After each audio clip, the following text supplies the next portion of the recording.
உதயநிதி ஸ்டாலின் கைது செய்யப்பட்டு தற்பொழுது தஞ்சைக்கு அழைத்து செல்லப்பட்டிருக்கிறார். அங்கு பலத்த போலீஸ் பாதுகாப்பானது போடப்பட்டிருக்கிறது.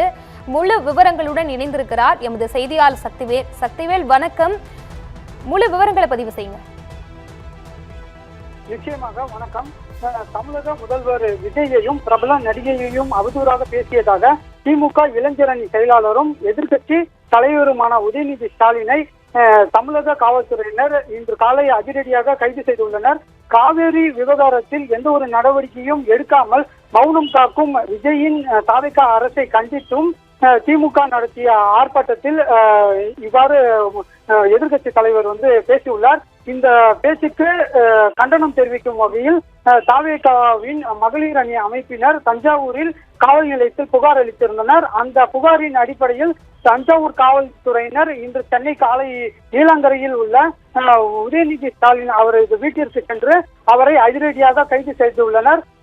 இந்த கைது நடவடிக்கையை கண்டித்து தமிழகம் முழுவதும் திமுகவினர் பல்வேறு கட்ட போராட்டங்களையும் நடத்தினர். ஆங்காங்கே சாலை மறியல் நடத்தப்பட்டுள்ளது, சுங்கச்சாவடி முற்றுகைகள் நடத்தப்பட்டுள்ளது. இது போன்று பல்வேறு இடங்களில் திமுகவினர் தொடர்ச்சியாக தற்போது வரை, அதாவது காலை முதல் தற்போது வரை இந்த போராட்டமானது நடைபெற்று வருகிறது. தஞ்சாவூர் காவல் நிலையத்திலும் காவல்துறையினர் உதயநிதி ஸ்டாலினை அழைத்து விசாரணையானது நடைபெற உள்ளது. இந்த நிலையில் அந்த பகுதியிலும் பலத்த போலீஸ் பாதுகாப்பும் ஏற்பாடு செய்யப்பட்டுள்ளது.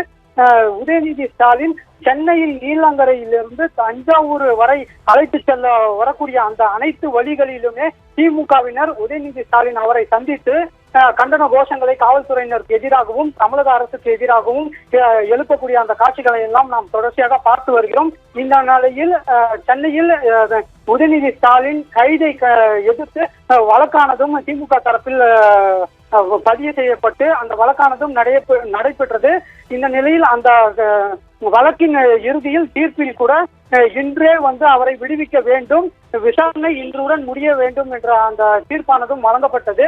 இதன் தொடர்ச்சியாக இதனிடையே திமுக தலைவர் ஸ்டாலின் அவர்களும் தாவேக அரசுக்கு எதிராக ஒரு அறிக்கையும் வெளியிட்டிருந்தார். தமிழக அரசுக்கு கண்டனங்களையும் பதிவு செய்யும் வகையில் அந்த அறிக்கையில் கூறப்பட்டிருந்தது. உதயநிதி ஸ்டாலின் நாளை சட்டமன்றத்திற்கு சென்று அந்த பட்ஜெட் கூட்டத்தொடரில் கலந்து கொள்ளக்கூடாது என்பதற்காக இந்த கைது நடவடிக்கை திசை திருப்பும் வகையில் அமையப்பட்டுள்ளதாகவும் அந்த அறிக்கையில் தெரிவிக்கப்பட்டது. மேலும் தொடர்ச்சியாக திமுகவினரின் பழிவாங்கும் நோக்கத்தில் இந்த கைது நடவடிக்கையை தாவேகா தொடர்ச்சியாக ஈடுபட்டு வருவதாகவும் அந்த அறிக்கையில் கண்டன அறிக்கையில் குறிப்பிடப்பட்டிருந்தது. இன்னும் சற்று நேரத்தில் உதயநிதி ஸ்டாலின் தஞ்சாவூருக்கு அழைத்து வரப்பட்டு விசாரணை நடைபெறக்கூடிய இந்த சூழலில் திமுகவினர் பல்வேறு இடங்களில் இந்த தொடர்ச்சியான போராட்டங்களையும் முன்னெடுத்து வருகின்றனர்.